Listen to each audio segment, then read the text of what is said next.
Yeah. Tim Rickson joined by Boma Brown straight after his second round stoppage win at the weekend in Telford. How's it going, mate? Yeah, not too bad, Tim. How are you? Yeah, good, thank you. You Good, must be good. delighted with how it went at the weekend, the result. Yeah. I'm happy. Happy with the performance. Also, I know that Jake Darnell's not a world beater. No disrespect to him at all. But yeah, I'm happy to perform and happy to finally get out again. Definitely. Yeah, I mean he's no well beater, but it does give everyone a good test. He picked up a win recently against I think someone who was unbeaten, like a prospect like yourself. He knocked another prospect down, and I think has he only been stopped twice before? Yeah, I think twice before, I believe. Yeah. Yeah, and obviously I think Fraser Clark was one, wasn't Yeah. he? Okay, and then obviously now you've come along and you're the first person to stop him in his last 10 fights. So obviously that's quite a statement. Yeah. It's nice. It's good to sort of get the stoppage. That's definitely what I wanted going in. So yeah, it's good to come away with that and hopefully just continue to move forward now. Yeah. So can you talk us through the fight and how you think it went? Like going from the first bell all the way up to the second round. Yeah, I just wanted to come out and sort of establish my jab quite early. Um, I wanted to sort of take sort of control of the pace of the contest as well. Um, and I think I was in the first round, I think I was trying to land quite a lot of like left hooks with the body as well. And then as going into the second round, I think Paul told me to sort of step it up and up the pressure as well. So I was looking to do that. And then at the end of the second, I remember Paul telling me in the corner just to sort of go for it now and going into the third. And that's when the referee sort of came over and said that he's had enough. So Yeah. Okay. So you boxed completely to instruction. Um, yeah, was there things you did in the fight that you've been working on in the gym? definitely. I think I left it to the body for sure is something that all of us in the gym have been working on. But Paul's sort of really been drilling it into us the last sort of few weeks as well. So that's something I'm happy that came off and I was able to showcase in the fight. Oh, excellent. So was you completely happy with everything? Was there anything you'd like to have changed? Obviously, like there's Come on, Baba. Oh, but sorry, um, something's happened. The sound's gone. okay. Oh, it's back. Can you hear me now? Yeah. Yeah. Yeah, so I'll have to ask that question again. So, was there anything you would change from your performance? I probably would have just like wanted like a cleaner knockout. Maybe that's something that I definitely would say Yeah, that I would have preferred. But yeah, hopefully that comes in the future. yeah, okay, that's quite interesting.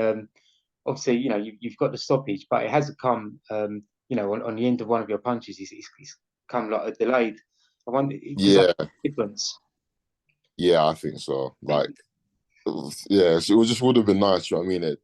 As much as the stoppages, the TKO was good, but like off one of my punches would have been a bit nicer. But Mm, yeah, can't have it all, can you?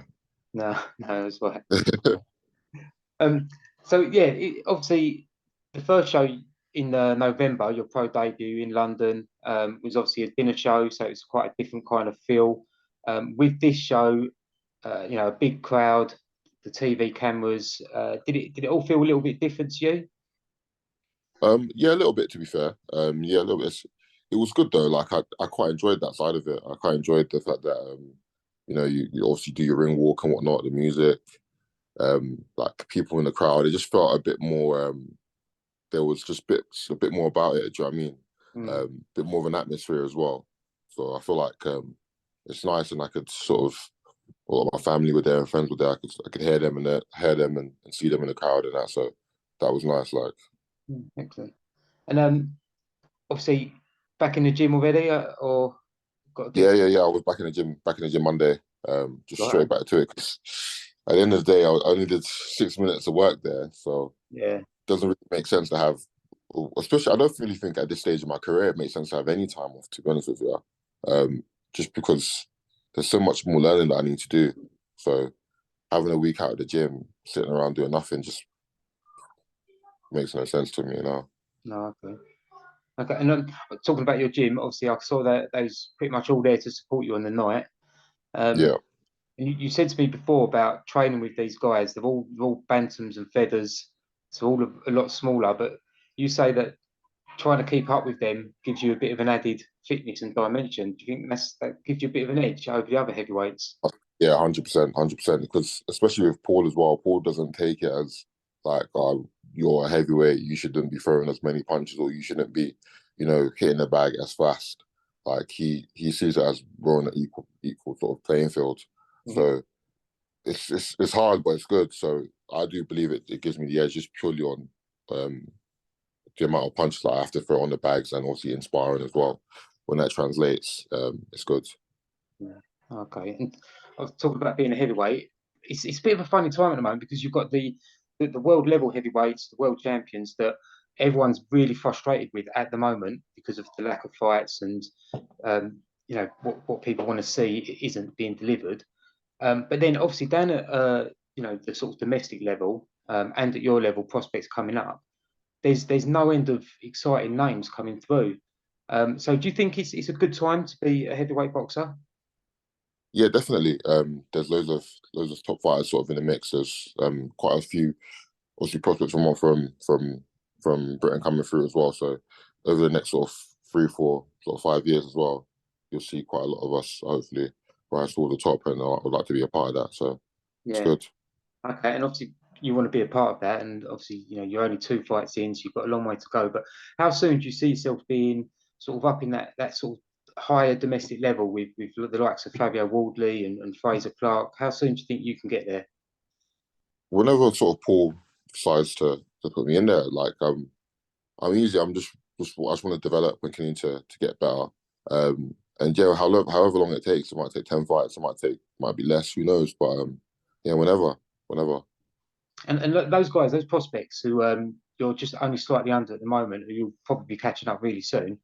Like I said, Wardley, Clark, David Adelaide, Solomon Dakers, and Moses Itoma, who's on the show with you. Mhm. Any of those guys like above that you sort of particularly admire, or you've sparred with before, and you can tell us about them?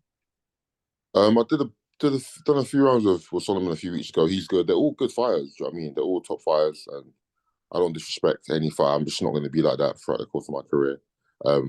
Fraser's someone that I looked up to when I was an amateur myself.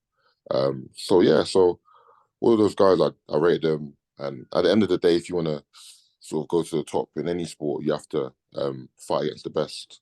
In football, the best play the best in the Champions League or whatever, in order to be crowned the best. So in boxing, it's just the same. It's nothing personal.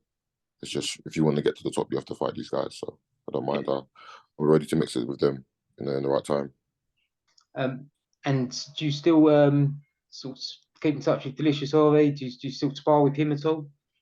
I haven't sparred with DJ in a while. Yeah, in a while. But yeah, we still keep in contact on social media and stuff like that. So yeah. Okay. And when do you think? Obviously, it's always an impossible question to answer. But when do you think you might be back out in the ring again next? Hopefully soon. Like I've got no injuries, no nothing. So I'd like to, if it was up to me, there's that show in September, the Joyce Yang one. I wouldn't mind getting on that. Um, I know Dubois fighting Usyk soon. I don't know if there's space on that. I wouldn't mind getting on Yeah, that.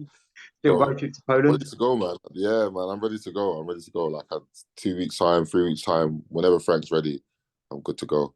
Okay. And mentioning that fight, how do you rate Daniel Dubois' chances? Because he's largely written off by pretty much everyone at the moment. Yeah, I think he's got a good chance. In the heavyweight division. It sort of goes without saying that anybody can knock anybody out if they get caught at the right time. And yeah, Dubois is young. He's hungry. I'm sure he'll give it all he has. So he does have a chance. It's not a foregone conclusion. Okay. And on the subject of looking at heavyweight fights, AJ versus Wyatt, who you've done some sparring with, that's not this Saturday, the Saturday after, August the 12th. What do you think about that fight? How do you see that going? I don't know. It's a weird one. I think it might be a bit more of a. I think as like I said to you before, it might be a bit more of a chess match than it was in the first one. The first one was just chaos, really. But it Who knows? It could be chaos again, or it could be a chess match. I don't know, but bearing in mind I've done a bit of sparring with Dylan, I'm going to lean with Dylan. I'll go with Dylan. I'll go with Dylan to win it. Yeah. Okay. Then. I think a lot of people have the general consensus is that AJ is going to be a little strategic and methodical, box behind the jab, whereas Wyatt may be, the one that comes out a little bit more aggressive and wild, perhaps. Yeah. I mean, obviously they've both accumulated a lot more boxing skills since their first fight, so yeah, it's been interesting to see. Definitely. So yeah, obviously you're back in the gym. Is it a full gym? Is everyone else there with you as well? Yeah. All the lads are back in. I think Peter or Brad might be the next two out. Nick soon after as well. So yeah, everyone's back in the gym working hard. So there's fight news dropping soon then. Yeah, I'm sure there'll be some fight news dropping soon for the rest of the lads as well. So I'm looking forward to getting behind them and supporting them in their next few fights as well. Yeah, and how's Andrew Kane after his surgery? Yeah, Andrew's great. I think he's feeling better after surgery. He's back in the gym now. I know there'll be big things to come from Andrew. He's a phenomenal fighter, phenomenal. Yeah, and very exciting, and a Yeah. real crowd pleaser. But what was his loss like? Did the whole gym feel that loss? Yeah, obviously, like when Andrew's a big character. He's a great guy as well. So we all felt it when he lost. But in my opinion, I don't believe he actually lost the fight. I think that decision was a bit dubious, but he'll be back anyway. So we're all right behind him. So yeah, I mean, I agree with you as well. I found it a strange decision. Really. Yeah. Okay, so yeah, well done with the congratulations on the win, and best of luck with training. And yeah, we really hope to see you back out again soon. That's a nice one. Thank you. Take care. Cheers, mate.